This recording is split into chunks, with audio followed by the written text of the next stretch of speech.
Hello friends, welcome to my channel advocate Yuvraj Singh. देखिए, आज हम लोगों को सीआरपीसी में चैप्टर नंबर 12 पढ़ना है, जो कि मोस्ट इम्पोर्टेंट चैप्टर है। इस चैप्टर को बिल्कुल आप लोग ध्यान से पढ़िएगा, क्योंकि यहाँ से मैं जो जितना ये बता रहा हूँ, यहाँ से क्वेश्चन आते ही आते हैं।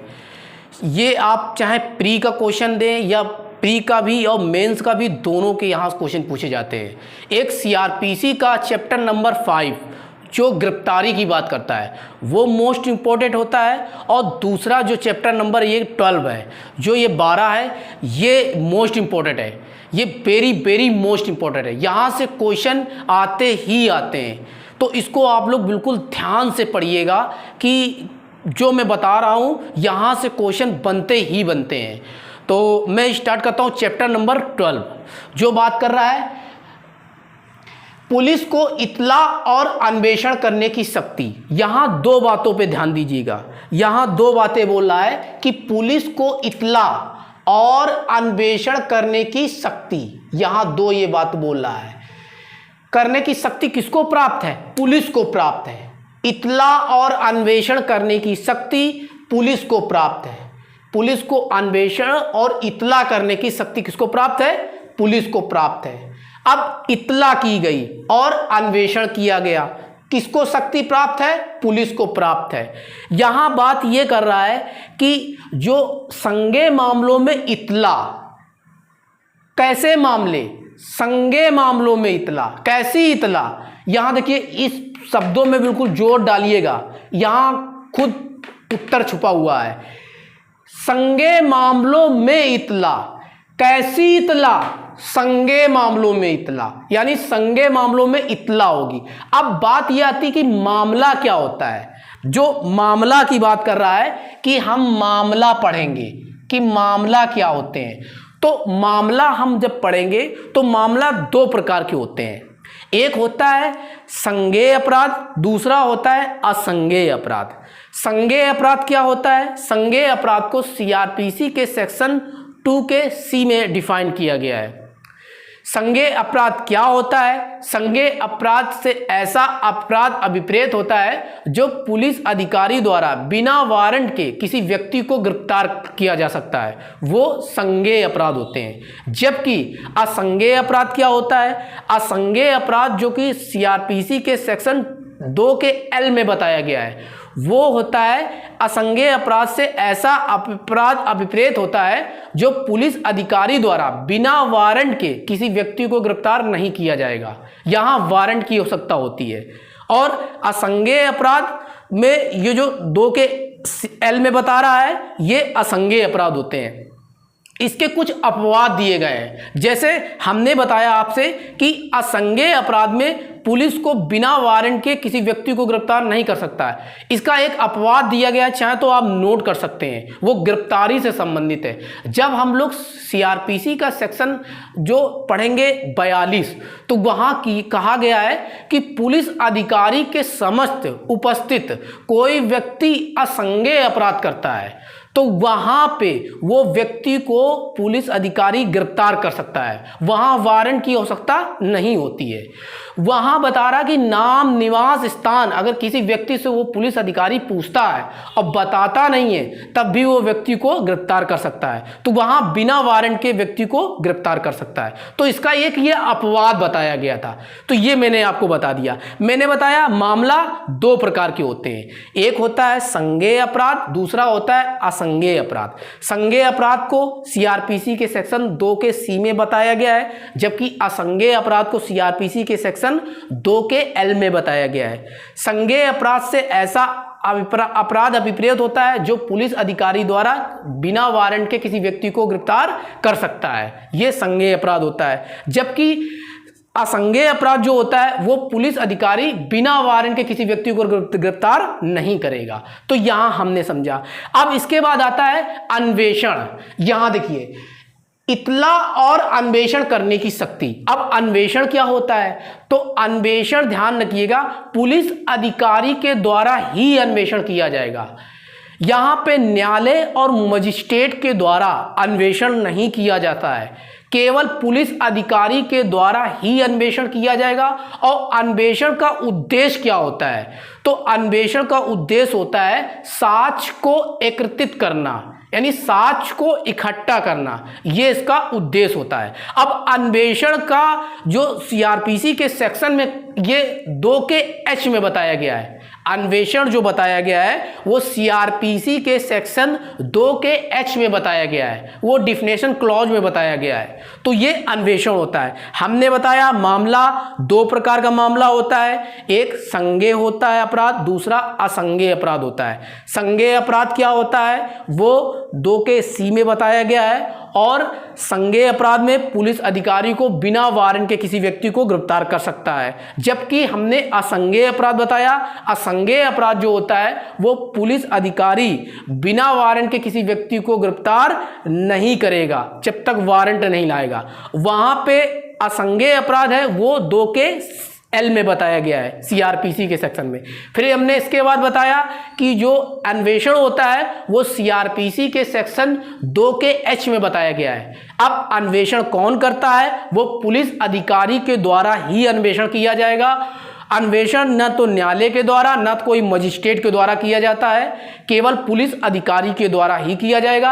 अन्वेषण का उद्देश्य क्या होता है? अन्वेषण का उद्देश्य होता है साक्ष्य को एकत्रित करना होता है, साक्ष्य को इकट्ठा करना होता है। तो ये सीआरपीसी के सेक्शन 2C में बताया गया है। तो ये मैंने यहां तक अन्वेषण समझा कि अन्वेषण क्या है। इसके बाद हमने मामला समझा कि मामला 2 प्रकार के होते हैं।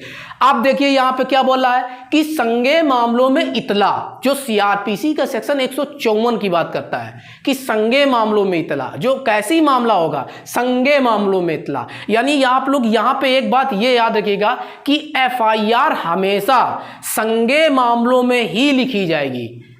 ये आप लोग बिल्कुल नोट आउट कर लीजिए कि एफआईआर संज्ञेय मामलों पे ही लिखी जाएगी, एफआईआर लिखी जाएगी।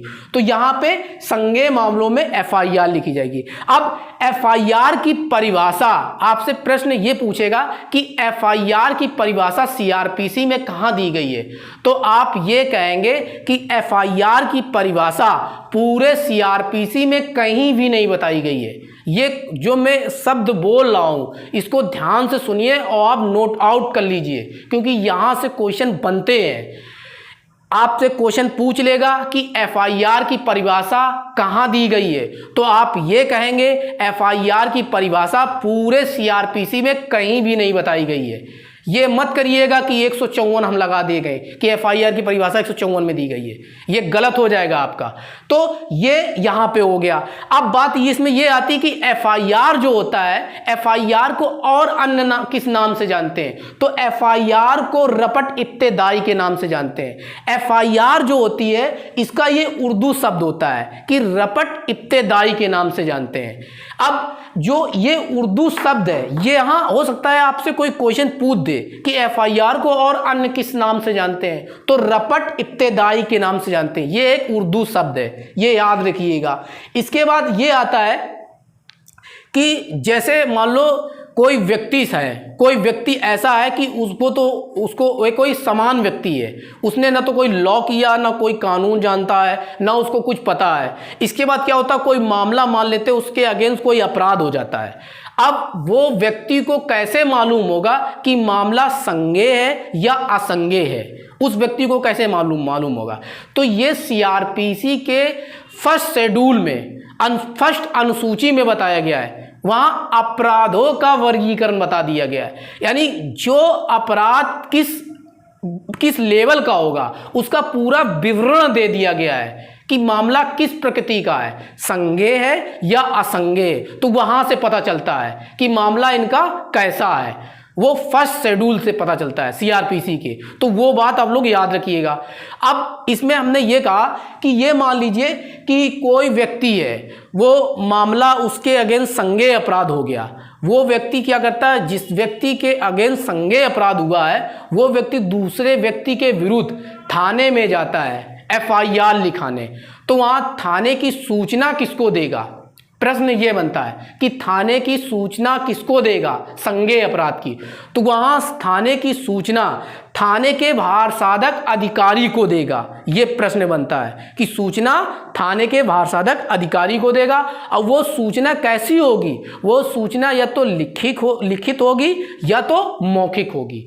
अगर मौखिक सूचना है तो थाने के भार साधक अधिकारी द्वारा उस सूचना को लेखबद्ध किया जाएगा और लेखबद्ध करके उस सूचना को पढ़कर सुनाएगा उसी की भाषा में जो उस व्यक्ति ने बोला है। इसके बाद पढ़कर सुनाकर उस सूचना पर उस व्यक्ति के हस्ताक्षर करवाएगा। अगर उस व्यक्ति ने हस्ताक्षर करने से मना कर दिया है तो उस व्यक्ति को आईपीसी के सेक्शन 180 के तहत दंडित किया जाएगा। तो यहाँ पे इतना हमने बताया। यहाँ पे देखिए लिखा है, मैंने बताया कि जो संज्ञेय मामलों में इतला हमेशा ध्यान रखिए संज्ञेय मामलों में होती है। जो संज्ञेय अपराध की सूचना होती है वो हम कहाँ देंगे जाके, वो थाने के भार साधक अधिकारी को देंगे जाके। इसके बाद हमने ये बताया कि जो सूचना होती है वो कैसी होती है, या तो लिखित होगी या मौखिक होगी। अगर मौखिक बताता है, मुंह से बोलकर बताता है, तो वो लेखबद्ध करेगा थाने के भार साधक अधिकारी द्वारा। इसके बाद उसको पढ़कर सुनाएगा उसी की भाषा में, पढ़कर सुनाकर उसको क्या करेगा, उसके सिग्नेचर करवाएगा यानी हस्ताक्षर करवाएगा। और हस्ताक्षर ना करने पर उस व्यक्ति को आईपीसी के सेक्शन 180 के तहत दंडित किया जाएगा। तो यहाँ पे हमने इतनी बातें समझी। अब यहाँ पे एक बात और आता है कि आईपीसी के अंतर्गत जो महिलाओं के विरुद्ध अपराध बताए गए हैं, जैसे महिलाओं के विरुद्ध अपराध, जैसे कि हम ये समझते हैं कि 326 AV acid attack, 354 ABCD, 375 ABCD 375 में बताया गया है जो रेप संबंधित मामले होते हैं या जो और अन्य मामले होते हैं जो महिलाओं के संबंधित अपराध बताए गए हैं। तो उनके अंतर्गत ये जो बताया गया है कि जितने भी अपराध होंगे वो महिला पुलिस अधिकारी द्वारा ही लेखबद्ध होंगे। ये आप लोग याद रखिएगा कि महिलाओं के विरुद्ध जितने भी अपराध की सूचना होगी वो महिला पुलिस अधिकारी द्वारा लेखबद्ध होंगे। और ऐसी सूचना जो होती है, जैसे मान लो कोई महिला शारीरिक या मानसिक रूप से असमर्थ है, अस्वस्थ है, तो ऐसी सूचना उस थाने के भार साधक पुलिस अधिकारी उसके निवास स्थान पर अभिलिखित करेगा, उसके निवास स्थान पर अभिलिखित करेगा और ऐसी सूचना का एक वीडियोग्राफी तैयार करेगा। तो जो ये बातें हैं, महिलाओं के विरुद्ध अपराध की सूचना महिला पुलिस अधिकारी द्वारा लेखबद्ध किया जाएगा।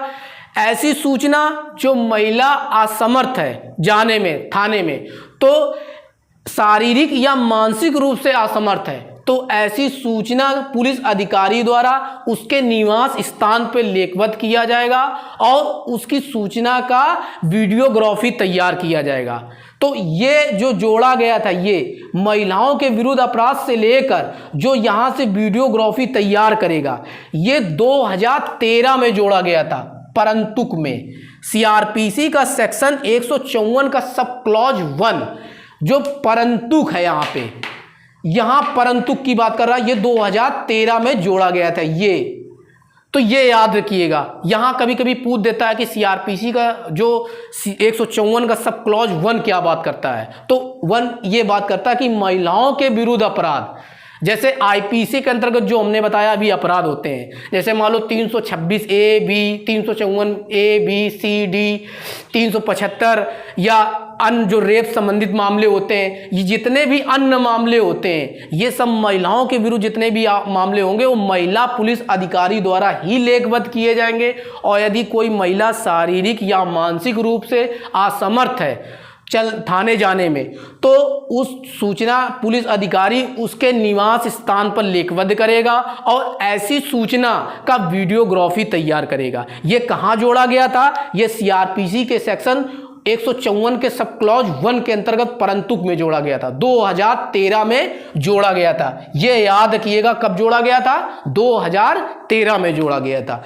तो ये हमने इतनी बात समझी। अब प्रश्न ये आता है कि सीआरपीसी का सेक्शन 154 का सब क्लॉज 3 जो मोस्ट इंपॉर्टेंट है, जैसे कि किसी व्यक्ति के अगेंस्ट कोई संज्ञेय अपराध हो गया।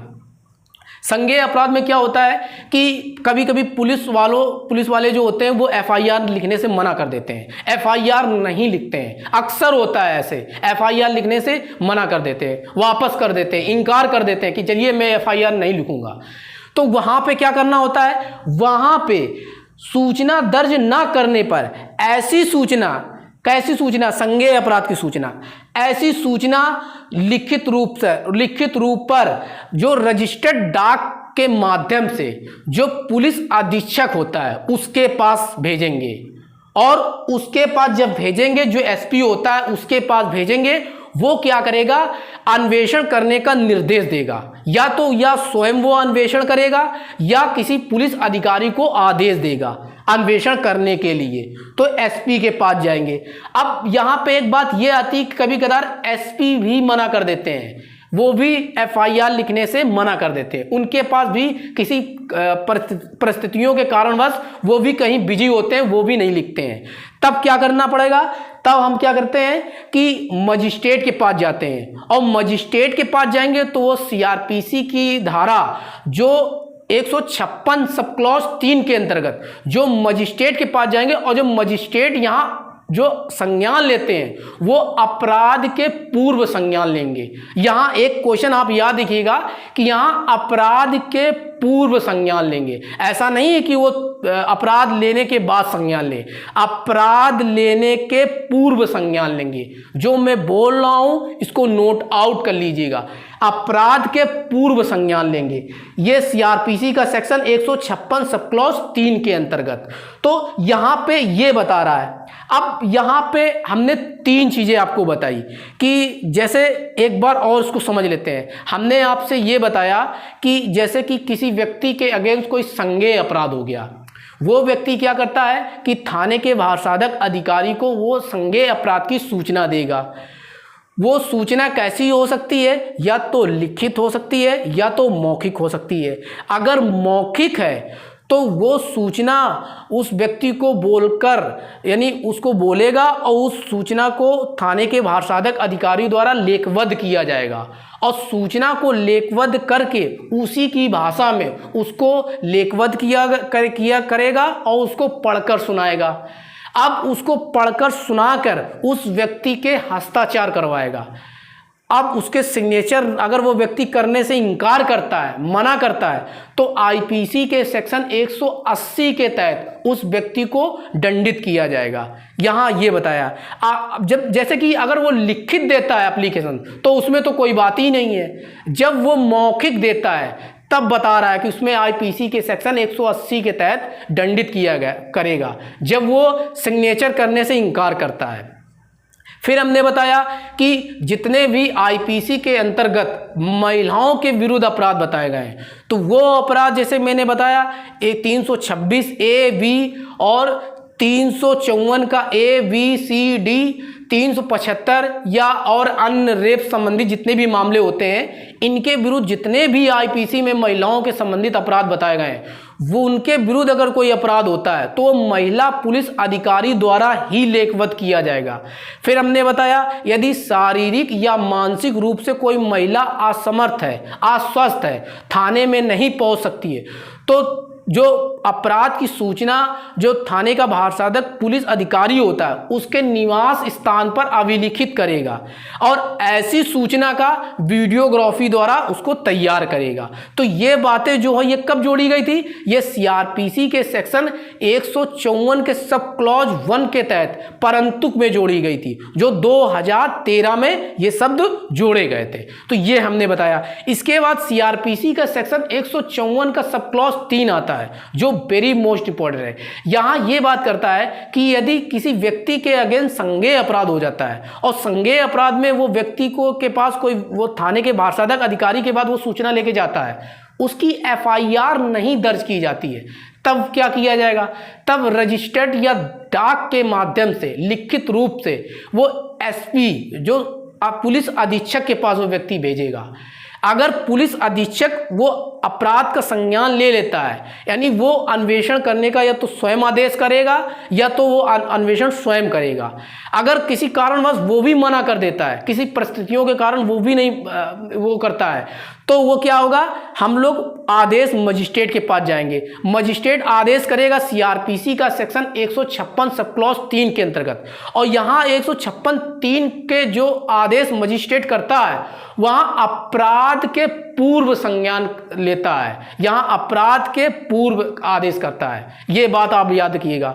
यहाँ पे जो मजिस्ट्रेट जो अपराध का संज्ञान लेगा वो अपराध के पूर्व लेगा, और वो पुलिस अधिकारी को यहाँ पे अन्वेषण करने का आदेश देगा। उनसे पूछेगा इनकी एफआईआर लिखिए, इनका क्या मामला बनता है, इनका देखिए, जो भी इनका मामला बनता है जल्द भी इनकी एफआईआर लिखिए और उनका अन्वेषण कीजिए। ये मजिस्ट्रेट आदेश देगा उस पुलिस अधिकारी को।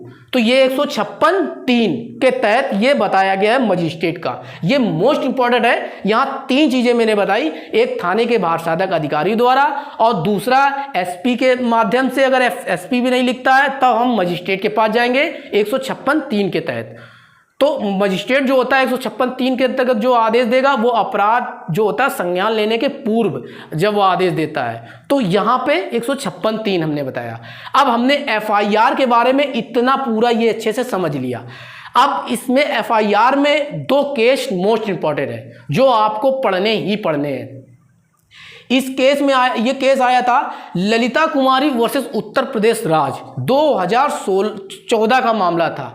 इस केस में यह कहा गया था यदि किसी व्यक्ति के अंतर्गत संज्ञेय अपराध होता है तो वो व्यक्ति थाने में एफआईआर लिखा सकता है, और थाने में एफआईआर लिखने से पुलिस अधिकारी द्वारा मना नहीं किया जाएगा, क्योंकि वो पुलिस अधिकारी संज्ञेय अपराध लिखने के लिए बाध्य है, यानी मैंडेटरी बताया गया है, यहाँ बाध्य बता दिया गया है। तो संज्ञेय अपराध अगर होगा तो पुलिस अधिकारी को एफआईआर लिखना बाध्य बताया है, यानी मैंडेटरी बताया है। किस केस में? ललिता कुमारी वर्सेस उत्तर प्रदेश राज्य 2014 का मामला आया था, इस केस में बताया गया था। तो ये केस मोस्ट इंपॉर्टेंट केस है कि यदि संज्ञेय अपराध होता है पुलिस अधिकारी द्वारा उस व्यक्ति की अपराध जो होता है वो सूचना लिखी जाएगी, वो पुलिस अधिकारी मना नहीं कर सकता है। तो ये केस इस केस में आया था कि संज्ञेय अपराध में पुलिस अधिकारी उस व्यक्ति की अपराध जो सूचना होती है वो लिखेगा, ये बाध्य है संज्ञेय अपराध में। तो इस केस में बताया गया था। नेक्स्ट केस आता है youth bar association of India versus Bharat संघ, 2016 का मामला आया था। इस केस में यह कहा गया था कि एफआईआर दर्ज होने के बाद 24 घंटे के अंदर उसकी कॉपी ऑनलाइन अपलोड करने का निर्देश दिया जाएगा। यानी जब भी एफआईआर दर्ज हो जाएगी तो 24 घंटे के अंदर उसकी कॉपी नेट में अपलोड कर दी जाएगी, ताकि वो सब लोग देख सके। यानी आधे घंटे के अंदर 24 घंटे के अंदर वो अपलोड कर दी जाएगी और वो सब लोग उसको एफआईआर को देख ले, ताकि उसका क्या क्या ग्राफ बनता है, उसकी एफआईआर में क्या प्रावधान दिए गए हैं, वो कोई भी व्यक्ति पढ़ सकता है, नेट के माध्यम से डाउनलोड कर सकता है। 24 घंटे के अंदर अंदर इसमें निर्देश दे दिया गया था कि एफआईआर को इसमें ऑनलाइन अपलोड कर दी जाए। इस केस में बोला गया youth bar association of India versus Bharat संघ का मामला। तो ये केस आप याद रखिएगा। अब प्रश्न यहाँ ये बनता है, क्या एफआईआर जो होती है क्या मोबाइल के माध्यम से हो सकती है? बिल्कुल हो सकती है, बेशर्ते यहाँ एक बात याद रखिए कि वो जो शब्द होते हैं वो क्लियर होने चाहिए, स्पष्ट शब्दों में होने चाहिए, अन्यथा नहीं होगी। स्पष्ट शब्दों में होने चाहिए, क्लियर वो स्पष्ट शब्दों में होने चाहिए, तभी मोबाइल के माध्यम से एफआईआर लिखी जा सकती है, अन्यथा नहीं लिखी जाती है। तो ये याद रखिएगा। अब हमने ये यहाँ से लेके पूरा एफआईआर के बारे में अच्छे से समझ लिया। अब यहाँ पे जो हमने यहाँ से पढ़ा है इसके बारे में हमने अच्छे से समझ लिया कि एफआईआर के बारे में जो प्रावधान किया गया है यहाँ तक हमने अच्छे से समझ लिया। अब यहाँ प्रश्न ये बनता है कि यदि किसी व्यक्ति के अगेंस्ट कोई अपराध घटना घटित हो जाती है, वो संज्ञेय अपराध घटना हो जाती है, वो संज्ञेय अपराध की सूचना किसको देगा? थाने के भारसाधक अधिकारी को देगा। तो थाने के भारसाधक अधिकारी द्वारा या तो सूचना वो तो लिखित होगी या तो मौखिक होगी। वो जो सूचना की रिपोर्ट होती है वो किसमें लिखा जाएगा, प्रश्न यहाँ ये बनता है। मैंने बताया कि संज्ञेय अपराध की सूचना थाने के भारसाधक अधिकारी को दिया जाएगा। इसके बाद सूचना जो होगी वो लिखित या मौखिक होती है। अब वो जो सूचना की रिपोर्ट होती है, जो व्यक्ति आया है वो हर थाने में क्या होती है, सूचना की रिपोर्ट के लिए एक दो पुस्तिका होती हैं जिसमें वो नोट लिखी जाती हैं। सूचना की रिपोर्ट किसमें लिखी जाएगी, वो लिखी जाएगी इसमें लिखी जाएगी, ये चिक रसीद पुस्तिका में लिखी जाएगी। यहाँ ये पुलिस रेगुलेशन एक्ट में बताया गया है। अब आप लोग पुलिस रेगुलेशन एक्ट तो पढ़े होंगे, अगर नहीं पढ़े होंगे तो यहाँ पे समझिए इसको अच्छे से ना। जो संज्ञेय अपराध होते हैं वो संज्ञेय अपराध की सूचना की रिपोर्ट वह पुलिस अधिकारी द्वारा किसमें लिखा जाएगा, प्रश्न ये बनता है। तो प्रश्न ये है कि संज्ञेय अपराध की जो सूचना की रिपोर्ट होती है वो पुलिस अधिकारी द्वारा चिक रसीद पुस्तिका में लिखी जाएगी। अब चिक रसीद पुस्तिका जो होती है वो प्रत्येक थाने में होती है, कोई भी थाना हो। ये संज्ञेय अपराध के लिए चिक रसीद पुस्तिका अलग होती है और असंज्ञेय अपराध के लिए चिक रसीद पुस्तिका अलग होती है। दो पुस्तिका होती हैं, एक संज्ञेय अपराध के लिए, एक असंज्ञेय अपराध के लिए। संज्ञेय अपराध है तो इस चिक रसीद पुस्तिका में लिखा जाएगा और असंज्ञेय अपराध है तो इस चिक रसीद पुस्तिका में लिखा जाएगा। तो दोनों का अंतर अभी हम बताते हैं। बात यह आती है कि हमने बताया सूचना की रिपोर्ट चिक रसीद पुस्तिका में लिखी जाएगी, ये पुलिस रेगुलेशन एक्ट में बताया गया है। चिक रसीद पुस्तिका जो होती है वो पैरा नंबर 97 के अनुसार, यहां याद रखिएगा पैरा नंबर 97, ये प्री का क्वेश्चन बनता है, यहां याद रखिएगा। पैरा नंबर 97 प्रारूप संख्या 341 बताता है, ये पुलिस रेगुलेशन एक्ट में मैं बता रहा हूं। तो यहां पे चिक रसीद पुस्तिका पैरा नंबर 97 प्रारूप संख्या 341 बताता है। ये जो चिक रसीद पुस्तिका होती है 3 प्रतियों में होती है। ये संज्ञेय की बात बता रहा हूं मैं, संज्ञेय अपराध के लिए 3 प्रतियों में होती है। 3 प्रतियों में क्या होती है, पहली प्रति जो होती है वो मूल प्रति होती है। मूल प्रति मतलब ये होती है कि वो ओरिजिनल प्रति होती है, यानी वो ओरिजिनल डॉक्यूमेंट होते हैं। मूल प्रति क्या होती है कि एसपी के माध्यम से मजिस्ट्रेट को भेजी जाएगी ताकि मजिस्ट्रेट को ये पता चले कि मेरे क्षेत्र में कितने अपराध घटना घटित हो रहे हैं, वो मजिस्ट्रेट को पता चलता है। तो पहली प्रति एसपी के माध्यम से मजिस्ट्रेट को भेजी जाएगी, ये पहली प्रति हो गई। दूसरी प्रति होती है सूचना देने वाले व्यक्ति को उसको दी जाएगी, जो सूचना देने आया है, जिसके अगेंस्ट कोई संज्ञेय अपराध घटना घटित हुई है, वो सूचना देने वाले व्यक्ति को पास होगी। तीसरी प्रति बोल रहा है कि जो पुस्तिका में होगी, कौन सी पुस्तिका में होगी, इस पुस्तिका में होगी, चिक रसीद पुस्तिका में होगी, वो प्रति इसमें होगी। अब यहां पे हमने ये संज्ञेय अपराध के लिए पढ़ा कि यहां पे 3 प्रतियां होती हैं। संज्ञेय अपराध के लिए 3 प्रतियां होती हैं। पहली प्रति मूल प्रति होती है जो एसपी के माध्यम से मजिस्ट्रेट को भेजी जाएगी। दूसरी प्रति जो सूचना देने वाले व्यक्ति के पास रहेगी। तीसरी प्रति जो होती है वो पुस्तिका में लिखी जाएगी। कौन सी पुस्तिका में लिखी जाएगी, चिक रसीद पुस्तिका में लिखी जाएगी। तो ये 3 प्रतियां होती हैं, वो संज्ञेय अपराध के लिए होती है। इसका याद रखिए कि पैरा नंबर 97 है चिक रसीद पुस्तिका का, ये यहां से क्वेश्चन बनता है, आप बिल्कुल याद रखिएगा। यहां से प्रारूप संख्या पूछेगा, प्रारूप संख्या 341 है, तो ये आप याद रखिएगा, ये पुलिस रेगुलेशन एक्ट का है। इसके बाद आता है असंज्ञेय अपराध के लिए। तो असंज्ञेय अपराध के लिए अगर कोई घटना लिखनी होती है तो पुलिस अधिकारी क्या करता है, वहां 2 प्रतियां होती हैं, 2 प्रतियों में लिखा जाता है। संज्ञेय अपराध के लिए 3 प्रतियां होती हैं, जबकि असंज्ञेय अपराध के लिए 2 प्रतियां होती हैं, ये 2 प्रतियों में लिखा जाएगा। असंज्ञेय अपराध के लिए चिक रसीद पुस्तिका अलग होगी, संज्ञेय अपराध के लिए चिक रसीद पुस्तिका अलग होगी। यहाँ चिक रसीद पुस्तिका जो होती है वो लेखबद्ध होता है, वो पैरा नंबर 102 के अनुसार लिखा जाएगा। यहाँ पैरा नंबर 102 है जो कि असंज्ञेय अपराध का है, यहाँ पैरा नंबर 97 था जो कि संज्ञेय अपराध का था, दोनों का अलग अलग है।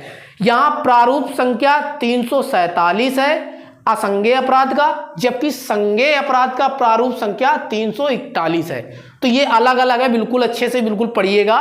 इसके बाद आता है यहाँ 2 प्रतियां होंगी, पहली प्रति जो होती मूल प्रति होती है, जो पुस्तिका में ही लिखी जाएगी, पुस्तिका पे ही रहेगी।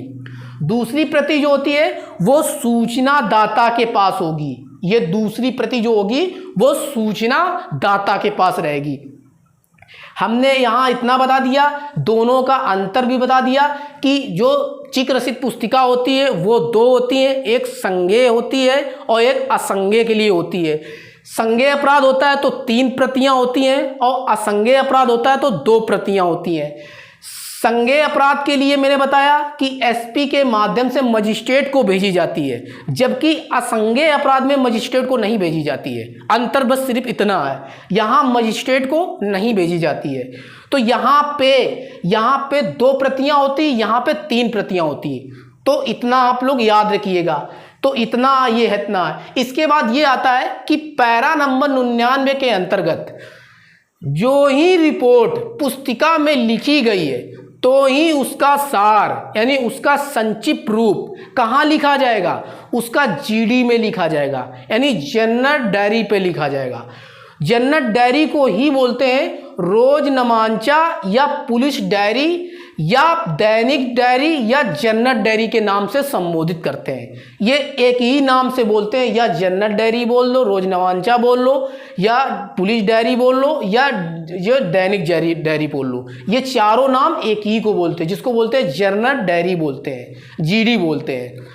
जो जीडी होता है इसका पैरा नंबर जो 294 है, ये टोटल पैरा नंबर 291 से लेकर 292 और 294, 299 यहाँ तक पूरा जीडी का प्रावधान किया गया है पैरा नंबर। जबकि यहाँ सेक्शन जो पैरा नंबर 293 है, 293 को सीडी का प्रावधान करता है। यहाँ पे इतना याद रखिएगा कि अकेले पैरा नंबर 293 सीडी की बात करता है, जबकि पैरा नंबर 294 से लेकर 299 तक ये जीडी की बात करता है।